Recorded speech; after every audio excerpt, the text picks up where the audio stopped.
Welcome to Full Sail Live. I'm Michael Harbaugh.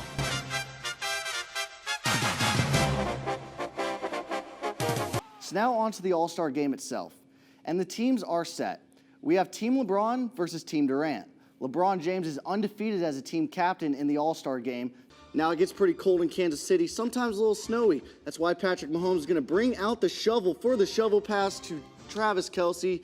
Thank you guys for watching, and those were some great answers. I'm surprised no one went with primetime, though. I mean, he played in both the World Series and the Super Bowl. Vikings star tight end Kyle Rudolph has been released. This news coming yesterday as Kyle Rudolph's time in Minnesota is over after 10 seasons. And speaking of 2019, that was the last regular season the MLB saw fans in the stands. Well, not anymore for some stadiums, as Commissioner Rob Manfred sent a memo that said teams can start allowing fans as long as they're wearing masks and sitting 6 feet apart. He's the most winning coach in NFL history because he had Tom Brady for 18 seasons. But their quarterback is Cam Newton, who I mentioned Carson Wentz had a bad season.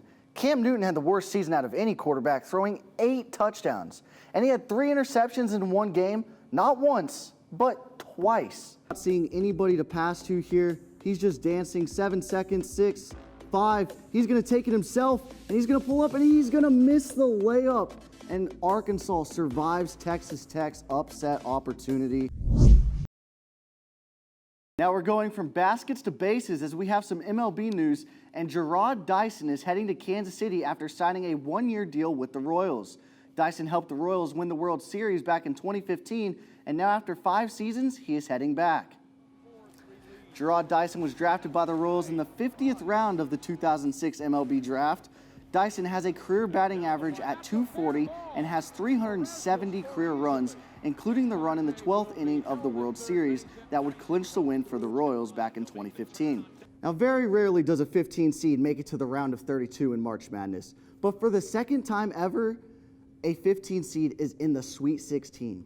That's right, the Oral Roberts Golden Eagles have snuck their way into the Sweet 16 as a 15 seed for the first time since Florida Gulf Coast did it in 2013. Oral Roberts managed to get past 2-seed Ohio State in the first round and Florida in the second round. Both wins came by a margin of 3 points.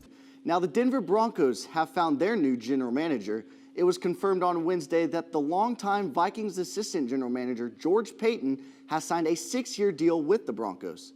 This coming just 8 days after John Elway stepped down, and he thinks he has found the solution to all of their problems. Now, last week I mentioned that the Broncos have had 9 starting quarterbacks in the last 5 seasons, and that they need someone who will be able to find the right guy. Well, during Payton's 14 seasons with the team, the Vikings had 16 starting quarterbacks. So maybe things in Denver will change, and hopefully Payton and Elway can avoid repeating history. It has been rumored, however, that Payton has been on the top of the Broncos' list of people pursuing since John Elway started thinking about stepping down. So LeBron remains undefeated as an all-star captain, but he wasn't the key factor tonight. The biggest factor in Team LeBron's win would be Giannis Antetokounmpo, who absolutely dominated the court for the entirety of the game. Giannis stole the show tonight as he went on a tear, going a perfect 16 of 16 for 35 points, as well as setting a record for most attempts without a miss in the All-Star game. Giannis is also the first player in NBA history to go 100% from the field with at least 10 attempts. The Bucks star hit 5 shots in the first quarter, 6 in the second, and 5 in the third to end off his MVP performance.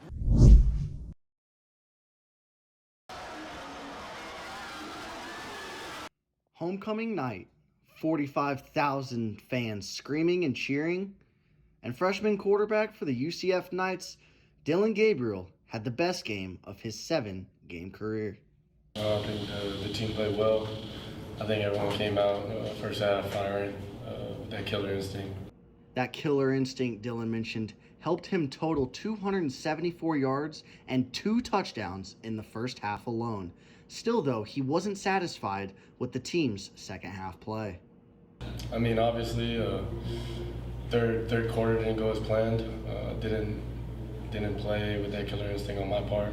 Got to complete more balls, got to score, and got to execute. Head coach Josh Heupel was proud of his team for tonight's dominant 41-28 win, but especially proud of his quarterback for his execution in the first half. First half, I thought it fantastic. Thought he was dialed in, great decision maker, accurate with the ball, was comfortable in the pocket. UCF improves to 5-2, and Dylan Gabriel moves to prepare for next week against the 5-2 Temple Owls. For Full Sail Live, I'm Michael Harbaugh.